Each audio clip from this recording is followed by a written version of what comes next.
All right, let's talk about surge protection. People say you may not need it. Some people say you need it, but they're not really sure exactly what it does.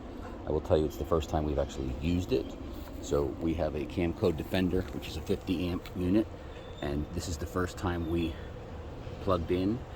And when I went to go into the 50 amps, we were missing one leg of the 110. So if you look, you see you got two line in, and they would light up and tell you that you have line 1 and line 2. Well, we were missing line 2, so it would then go into a warning mode and obviously wouldn't power up the coach.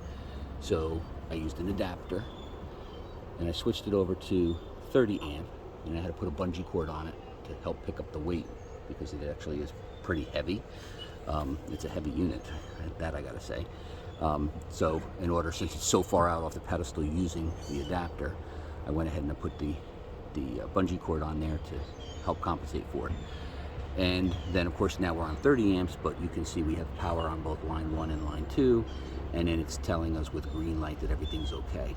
What I do like about the surge protection is that it does over and under, so it protects you from, I believe it's 102 to 132 volts. So it does protect you from low current, which would be like a brownout people talk about.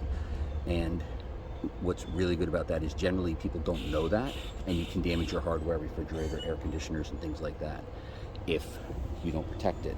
So it not only works for surges, it works for brownouts. It also will pick up if you have like an open neutral or if you're missing a line. So there's a lot of things it does. What I do like is that I generally will turn a breaker off, of which this one they replaced, and I guess they left it on because they've already replaced the 50 amp for us. And I start with it off, I plug in my surge protector, I turn the breaker back on, and then I watch for the lights. It takes just a short time, and if I have power on line 1, line 2, and I'm green, then I go ahead and pull the cable out for the coach, and I'll go ahead and plug in the coach, and then I know that I'm good to go and have no issues. And if we had to move or do anything like that, I don't have to do everything twice. So that's basically the first thing I do, is make sure we have good power. And like I said, this is the first time I ever ran into having a problem with a line. So next thing I'll say, big tip, definitely carry different adapters around with you, and an extension cord if you need to, so you can go into a different pedestal if you had to. That's it.